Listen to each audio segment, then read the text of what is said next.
दोस्तों नमस्कार, मैं Rajnish Kumar PVR aquaculture farm से। कैसी है मेरी पीवीआर एक्वा फैमिली? होप सब स्वस्थ होंगे और मस्त होंगे। दोस्तों आज हम जब वीडियो शूट कर रहे हैं, आज हमारा यूपी दिवस है, तो वहां पे हमारे सारे एग्रीकल्चर डिपार्टमेंट्स वालों ने कुछ स्टॉल्स लगाई हुई थी। तो हमने भी आज वहां विजिट किया, तो कुछ फिश फार्मर्स मिले मेरे को अपने एरिया के, डिस्ट्रिक्ट गाजियाबाद के। तो मेरे को बड़ा अजीब लगा कि अभी भी उन्हें एफसीआर कैलकुलेट करना नहीं आता, उन्हें एफसीआर के बारे में पता नहीं है। चाहे कोई इनिशियल लेवल पे फार्मिंग कर रहा है, चाहे कोई मिडिल लेवल पे फार्मिंग कर रहा है। तो इस वीडियो के माध्यम से मैं आपको बहुत ही लेमैन लैंग्वेज में, या कहेंगे देसी लैंग्वेज में, एफसीआर के बारे में बताना चाहूंगा। एफसीआर होता है फीड कन्वर्जन रेशियो, कि मछली ने कितना दाना खाया, उसके रेस्पेक्ट में उसने कितना वेट गेन करा। तो इस वीडियो में मैं आपको यही बताऊंगा कि हम इसको कैलकुलेट कैसे करेंगे। दोस्तों जो एफसीआर होता है वो डिपेंड करता है कि आपकी मछली की स्पीसीज क्या है, आपका फीड किस कंपनी का है, क्या उसकी डाइजेस्टिबिलिटी है, क्या उसके प्रोटीन इंग्रेडिएंट्स हैं। वो मैंने बहुत सारी वीडियोस आपको शेयर की हुई है, बट इसमें हम कैसे कैलकुलेट करेंगे। जब भी हम अपनी वाटर बॉडी, वो किसी भी पद्धति में आपकी वाटर बॉडी हो, किस साइज की आपने मछली स्टॉक करी है, ये आपके पास फर्स्ट डे आपके रिटर्न डॉक्यूमेंटेड होना चाहिए कि आपने 10 ग्राम की, 15 ग्राम की, 50 ग्राम की एवरेज जो मछली आपने स्टॉक करी है।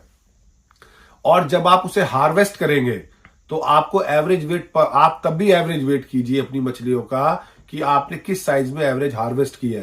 वो आपने एवरेज, अब एक एक मछली नहीं कर सकते। अगर कोई 1000 किलो सेल कर रहा है, बट वो 40-50 मछलियों का एक दो बार सैंपलिंग कर सकता है। 50 मछली उसने काउंट करी और उनका वेट ले लिया, तो एक एवरेज बायोमास आपको पता चल जाता है, जो कि मान के चलिए आपका 95% तकरीबन सही होता है। तो आपको ये पता चल जाएगा कि आपने सेल मछली किस साइज पे करी है। उदाहरण के तौर पे अगर आपने 100 ग्राम की मछली स्टॉक करी थी और आपने एवरेज 900 ग्राम की मछली सेल करी है, तो आपने पूरे कल्चर में अपने जब जब मछली को खाना खिलाया और मछली बड़ी हुई, तो आपने 800 ग्राम वेट गेन करा। सिंपल गणित है। फाइनल वेट में से हमने जो ओरिजिनल वेट था जब स्टॉक करी वो हटा दिया। पैरेलली आपने फर्स्ट डे से अपने डॉक्यूमेंट करा कि आपने उसको कितना फीड खिलाया, वो एज पर फीड चार्ट आपने उसको मछली का जैसे जैसे साइज गेन कर होता रहा, आप अपना फीड क्वांटिटी बढ़ाते रहे। तो आपके पास ये भी लिखा हुआ है कि टोटल आपने फीड कितना खिलाया।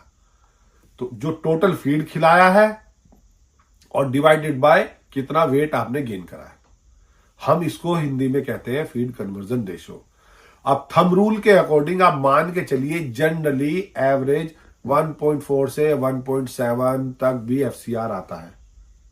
ये अलग अलग कंपनियों के, अलग अलग स्पीसीज के, अलग अलग टाइम स्टॉकिंग के, अलग अलग वाटर मैनेजमेंट के, अलग अलग एक्वाकल्चर प्रैक्टिसेस के बिहार पे डिपेंड रहता है।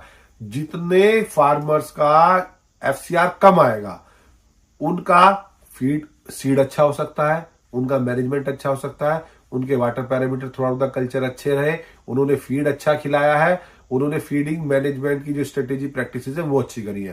तो जितना एफसीआर कम आएगा उतना आपका मुनाफा होगा। और मैं आपको ये भी बताना चाहूंगा, जितने भी हमारे मैमल्स हुए, एनिमल्स हुए, एग्रीकल्चरल लाइन हम एक्टिविटीज की बात करते हैं, लाइव स्टॉक की बात करते हैं, फिश एक ऐसा सब्जेक्ट है जिसका एफसीआर सबसे कम है। चाहे वो आप कंपेयर कर ले डेयरी फार्मिंग से, पोल्ट्री से, पिग से, गोट से, किसी भी फार्मिंग से कंपेयर कर ले, तो सबसे कम एफसीआर इसका फिश का आता है। तो इस वीडियो में मैंने आपको बस ये शेयर किया है कि आप फाइनल वेट पता करें, इनिशियल वेट स्टॉक का पता करें, टोटल फीड कितना खिलाया है, और हम एवरेज आप मान के चले 1.5 एफसीआर से कम नहीं आता है। जो फार्मर्स या जो कंपनी वाले कहते हैं हमारा 1 एफसीआर आ रहा है, तो 1 पौंड 1 टैंक उसको दे दीजिए कि अगर 1 एफसीआर आ गया तो वो आधा प्रॉफिट उसका। तो आप अच्छा फीड यूज कीजिए और अच्छी प्रैक्टिसेस अपने फार्म पे इंप्लीमेंट कीजिए। तो ये वीडियो जस्ट मैंने इसलिए आज आपको शेयर की कि मेरे 5-6 फार्मर्स ने पूछा कि वो कैलकुलेट नहीं कर पा रहे। और मैं ये भी बताना चाहूंगा, अगर आपकी बहुत बड़ी वाटर बॉडी है, उसमें आप एफसीआर टेंटेटिव ही कैलकुलेट करेंगे।